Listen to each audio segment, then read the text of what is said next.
Hello，大家好，我叫李义春，别人都叫我小智，我是水果星球乐团的贝斯手。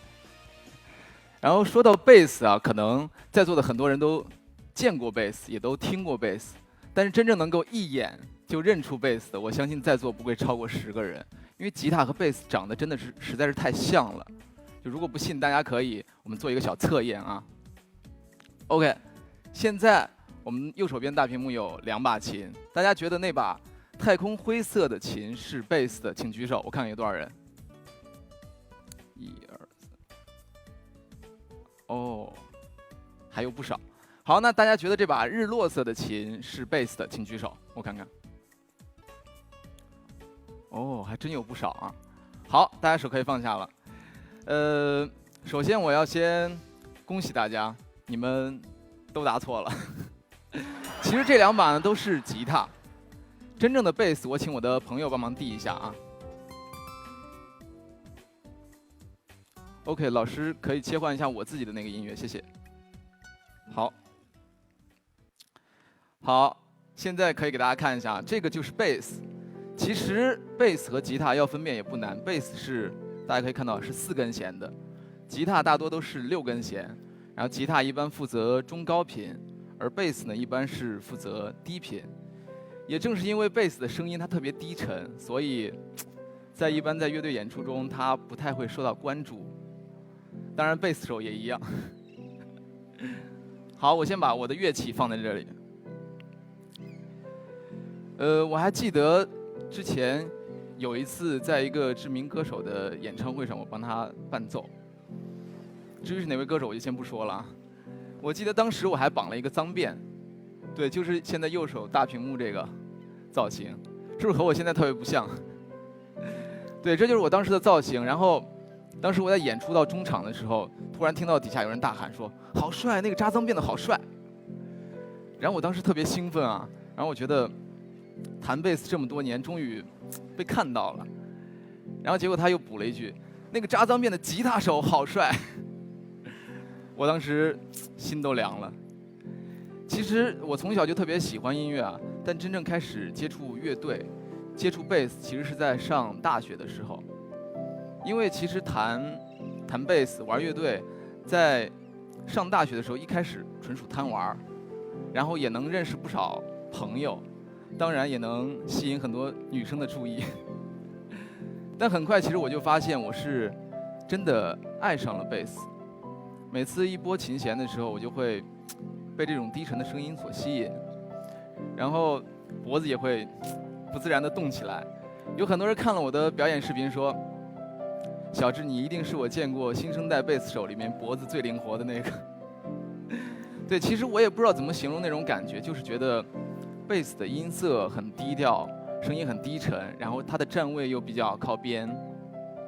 就是我一个人站在边上弹贝斯，不会受到那么多关注，反倒有一种低调的满足，然后也能够完美体现我大金牛座的闷骚特质。所以其实很快我就成为了一个虽然还不那么专业，但是绝对专一的贝斯手。我深深地爱上了贝斯，我想找个地方去把它学下来、练下去。不过我也想跟大家强调的一点是，其实我在上大学学的并不是音乐，而是陶瓷设计专业。在我老家著名的古都西安，文化产业比较发达，学这个专业出来也能找到相对稳定的工作。而且说实话，我陶瓷学的还不错，就是现在把我丢到一个陶瓷作坊，可能我也能捣鼓出来一个陶瓷企鹅出来。我觉得腾讯的朋友要是有兴趣，可以跟我做一个联名款。长额、短额应该都可以。所以问题来了，在陶艺和贝斯之间，在我的爱好和专业之间，我应该作何选择？临近毕业这个问题变得越来越困扰我。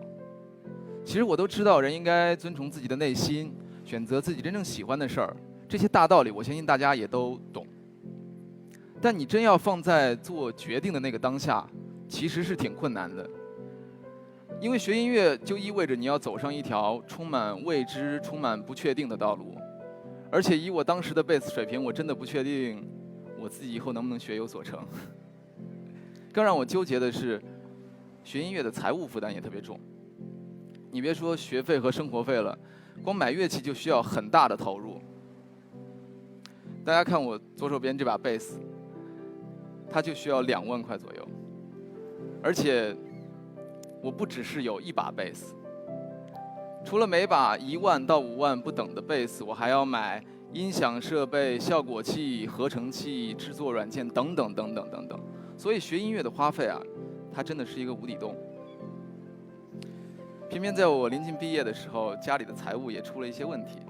我知道，就是如果我执意不工作，还是决定去学音乐，会给家里人造成很大的经济负担。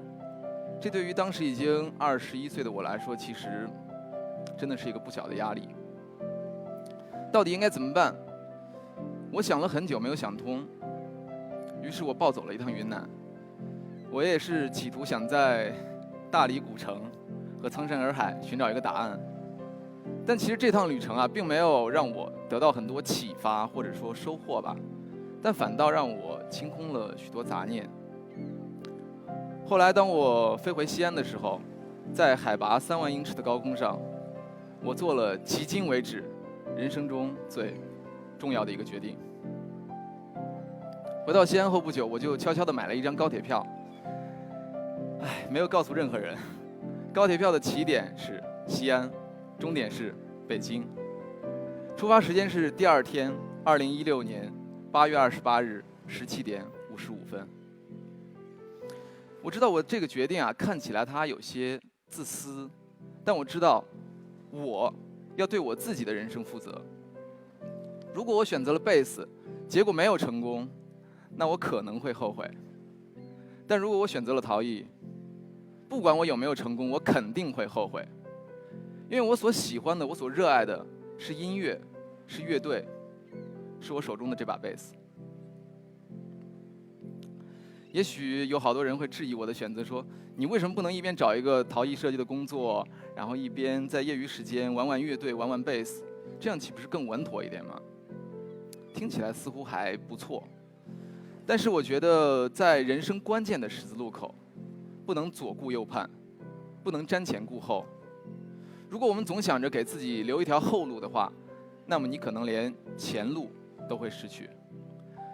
对于自己热爱的事情，我觉得我们更应该全力以赴，应该破釜沉舟，更应该相信自己。因为只有这样，我们才能够为实现自己的梦想争取更大的机会。说实话，直到今天我也特别感恩我的父母，因为即便他们当时背负了那么大的生活压力，然后听了我的决定之后，还是毅然决然的决定支持我。就这样带着我的父母的支持，我也出发，满腔热血去了北京，去了一家音乐学校去学贝斯啊。然后也许有人会质疑说，嗨，你不就是想当明星吗？怎么说的这么冠冕堂皇？但是其实大家可以想一下，中国有哪些特别知名的贝斯手吗？很少很少。因为贝斯的特点和中国的乐队文化，其实就注定了贝斯很难成为所谓的偶像，所谓的明星。我选择贝斯，真的只是因为我热爱音乐，热爱贝斯。这几年我把绝大部分的时间都用在了练琴和表演上。坦白讲，我也遇到过特别多的挫折和困难吧。就之前有个老师告诉我说，你不适合弹贝斯，早点转行吧。我在这个时间一度产生过自我怀疑，觉得我是不是太天真了，太自以为是了。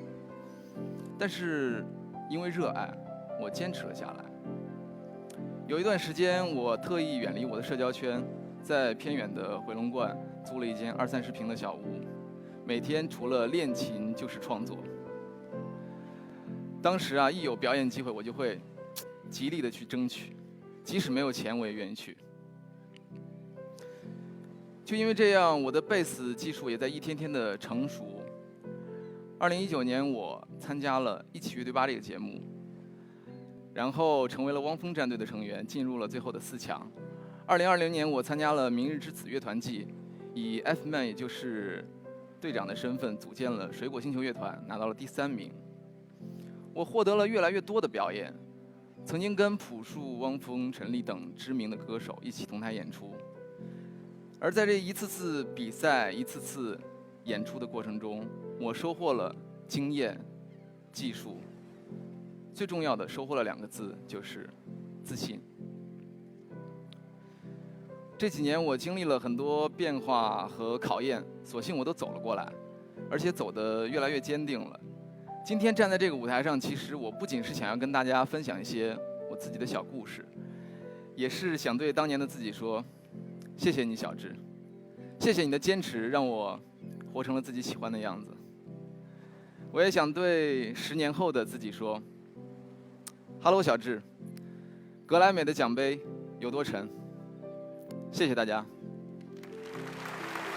让腾讯新闻首页搜索 UP 少年，上点精彩内容等你来看。